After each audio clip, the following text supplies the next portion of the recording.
ശ്രീനിവാസന്റെ കണ്ടനാട്ടെ വസതിയിലാണ് ഇപ്പോൾ ഭൗതികദേഹമുള്ളത്. അവിടെ നിന്ന് വിശദാംശങ്ങളുമായി എസ് വിജയകുമാറുണ്ട് തത്സമയം. വിജയകുമാർ, രാവിലെ അല്പസമയം വസതിയിൽ മൃതദേഹമുണ്ടായിരുന്നു. അതിനുശേഷം ടൗൺ ഹാളിലേക്ക് കൊണ്ടുപോയി.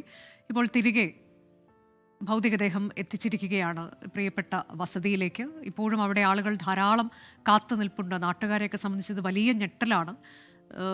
എന്തൊക്കെയാണ് അവിടെ നൽകാനുള്ള വിവരങ്ങൾ?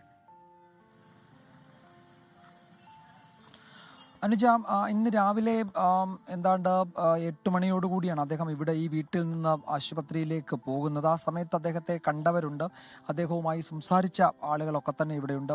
ആ ഘട്ടത്തിലൊന്നും അദ്ദേഹത്തിന് ഏതെങ്കിലും അങ്ങനെ അതിഗുരുതരമായ ആരോഗ്യ പ്രശ്നങ്ങൾ ഉണ്ടായിരുന്നില്ല. കഴിഞ്ഞ കുറേ നാളുകളായി ശ്രീനിവാസനും ചില ആരോഗ്യ പ്രശ്നങ്ങൾ ഉണ്ടായിരുന്നു എന്നതിനപ്പുറത്തേക്ക് ഏതെങ്കിലും ഗുരുതരമായ സാഹചര്യം പുതുതായി അദ്ദേഹത്തിന് ഉണ്ടായിരുന്നില്ല. പക്ഷേ പിന്നീട് ഏതാണ്ട് 9 മണിയോടെ അദ്ദേഹത്തിൻ്റെ വിയോഗ വാർത്തയാണ് ഈ നാട്ടുകാർ അറിയുന്നത്.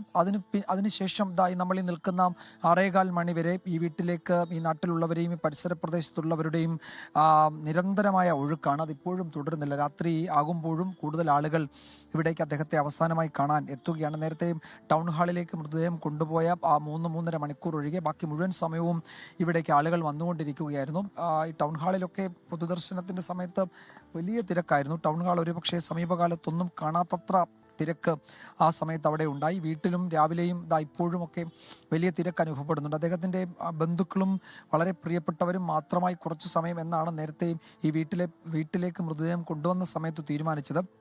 അത് എത്രത്തോളം സാധ്യമാകും എന്ന് നമുക്കറിയില്ല. കാരണം ശ്രീനിവാസനെ സംബന്ധിച്ച് അദ്ദേഹത്തിന് തിരുവനന്തപുരം മുതൽ കാസർഗോഡ് വരെ അദ്ദേഹത്തിൻ്റെ സുഹൃത്തുക്കളുണ്ട്. അപ്പം ആ സുഹൃത്ത് വലയത്തിലുള്ളവരൊക്കെ പല സ്ഥലങ്ങളിൽ നിന്നായി ഇവിടേക്ക് വരുന്നുണ്ട്. അപ്പോൾ അവരൊക്കെ എത്തുമ്പോൾ അവസാനമായി ശ്രീനിവാസനെ, അവരുടെയൊക്കെ പ്രിയപ്പെട്ട ശ്രീനിയേട്ടനെ കാണാതെ മടങ്ങാൻ കഴിയില്ല. അതുകൊണ്ട് കുടുംബാംഗങ്ങൾക്ക് മാത്രമായി കുറച്ച് സമയം എന്നത് ഈ ഘട്ടത്തിലും സാധ്യമായിട്ടില്ല എന്ന് വേണം കരുതാൻ. ഇപ്പോഴും വീട്ടിലേക്ക് ആളുകൾ ഇങ്ങനെ വന്നുകൊണ്ടേ ഇരിക്കുകയാണ്. ആ വീടിന് മുന്നിലെ വഴിയിൽ എപ്പോഴും വലിയ തിരക്കാണ്. ഒരിക്കൽ ശ്രീനിവാസൻ തന്നെ പറഞ്ഞിട്ടുണ്ട്, അദ്ദേഹത്തിൻ്റെ ഭാഷയിൽ പറഞ്ഞാൽ മരിക്കാൻ വലിയ കഴിവൊന്നും വേണ്ട, ഏതു മണ്ടനും എപ്പോൾ വേണമെങ്കിലും മരിക്കാം എന്നാണ് അദ്ദേഹം പറഞ്ഞത്. അദ്ദേഹത്തിൻ്റെ ആദ്യത്തെ ഈ സ്ട്രോക്ക് ആരോഗ്യ പ്രശ്നം അദ്ദേഹത്തിന് ആദ്യമായി അലട്ടിയ സമയത്ത് ആ സമയത്തെപ്പറ്റി അദ്ദേഹം പിന്നീട് ഒരിടത്ത് എഴുതിയതാണ്. അപ്പോൾ അങ്ങനെ മരിക്കാൻ ഏത് മണ്ടനും എപ്പോൾ വേണമെങ്കിലും പറ്റും, അതിനെപ്പറ്റി വലിയ കഴിവൊന്നും വേണ്ട എന്ന് ശ്രീനിവാസൻ തന്നെ മരണത്തെപ്പറ്റിയുള്ള അദ്ദേഹത്തിൻ്റെ ഓർമ്മകൾ പോലും, അതിനെപ്പറ്റി പോലും അദ്ദേഹം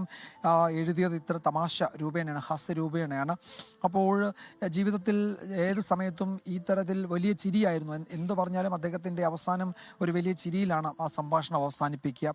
അങ്ങനെ എപ്പോഴും ചിരിച്ച് ഏത് സംഭാഷണവും ചിരിയിലൂടെ അവസാനിപ്പിക്കുന്ന ആളായിരുന്നു ശ്രീനിവാസൻ. അതുകൊണ്ട് അദ്ദേഹത്തെ സംബന്ധിച്ചിടത്തോളം അദ്ദേഹത്തിന് വളരെ വിപുലമായ സൗഹൃദ വലയമാണുള്ളത്. അത് കേരളത്തിൽ അങ്ങോളം ഇങ്ങോളം ആ സൗഹൃദ വലയത്തിൽ അനവധി ആളുകളുണ്ട്.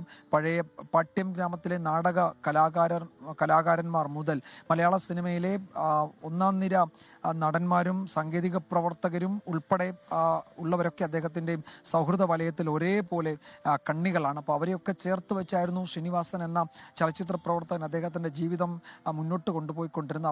അവരിൽ ഒരാളായി എപ്പോഴും അദ്ദേഹം ഉണ്ടാകുന്നു. അദ്ദേഹത്തിൻ്റെ കൂടെ അവർ എപ്പോഴും ഉണ്ടാകുന്നു. ഇപ്പോൾ നേരത്തെ സത്യൻ അന്തിക്കാട് പറഞ്ഞത് ആഴ്ചയിൽ 2 ആഴ്ച കൂടുമ്പോൾ ഒരിക്കൽ അന്തിക്കാട് എന്ന സത്യൻ അന്തിക്കാട് ഇവിടേക്ക് എത്തും. ശ്രീനിവാസനുമായി ഒരു പകൽ മുഴുവൻ സംസാരിച്ചു മടങ്ങും. ആ സമയത്ത് ശ്രീനിവാസൻ ഈ വ്യക്തിപരമായ ആരോഗ്യ പ്രശ്നങ്ങളിലൊക്കെ ഉള്ള അദ്ദേഹത്തിൻ്റെ ബുദ്ധിമുട്ടുകളൊക്കെ മറക്കുന്ന അത്തരം സൗഹൃദ സംഭാഷണങ്ങളിലൂടെയായിരുന്നു. അങ്ങനെ എത്രയോ അദ്ദേഹത്തിൻ്റെ പ്രിയപ്പെട്ട സുഹൃത്തുക്കൾ വളരെ സജീവമായി കടന്നുപോയ വഴിയിലാണ് നമ്മൾ നിൽക്കുന്ന. അദ്ദേഹത്തിൻ്റെ ചേതനയേറ്റ മൃതദേഹം കാണാനാണ് ഇവരൊക്കെ ഈ സമയത്ത് ഇവിടെ വന്ന് പോകുന്നത്. അങ്ങേറ്റം ഹൃദയവേദനയോടെ വലിയ വിഷമത്തോടെയാണ് അവരൊക്കെ അവസാനം ശ്രീനിവാസനെ, പ്രിയപ്പെട്ട ശ്രീനിയേട്ടനെ കാണാൻ ഈ വഴിയിലൂടെ കടന്നു പോകുന്നത്. വളരെ ഊർജ്ജസ്വലമായി ചലച്ചിത്ര രംഗത്ത് ഉണ്ടായിരുന്നു അദ്ദേഹം. നാട്ടിലെത്തിയാൽ ഇവിടുത്തെ പാടശേഖര സമിതിയുടെ ഒരു കാരണവർ എന്ന മട്ടിൽ അതിന് ജൈവകൃഷി പ്രോത്സാഹിപ്പിക്കുന്നതിൻ്റെ ഭാഗമായി അവരിൽ ഒരാളായി നിന്ന് പ്രവർത്തിച്ചു അദ്ദേഹം.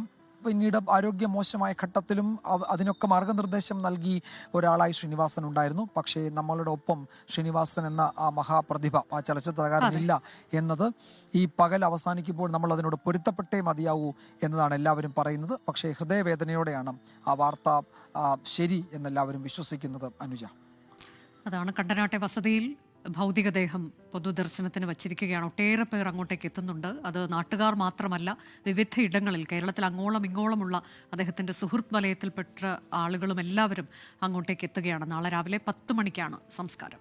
ലോകത്തെവിടെയായാലും ഏത് സമയത്തും 24 വാർത്തകളും ഓഗ്മെന്റഡ് റിയാലിറ്റി പാക്കേജുകളും എക്സ്പ്ലെയിനറുകളും വിശദമായി കാണാൻ ഞങ്ങളുടെ യൂട്യൂബ് ചാനൽ നിങ്ങൾക്ക് സബ്സ്ക്രൈബ് ചെയ്യാം.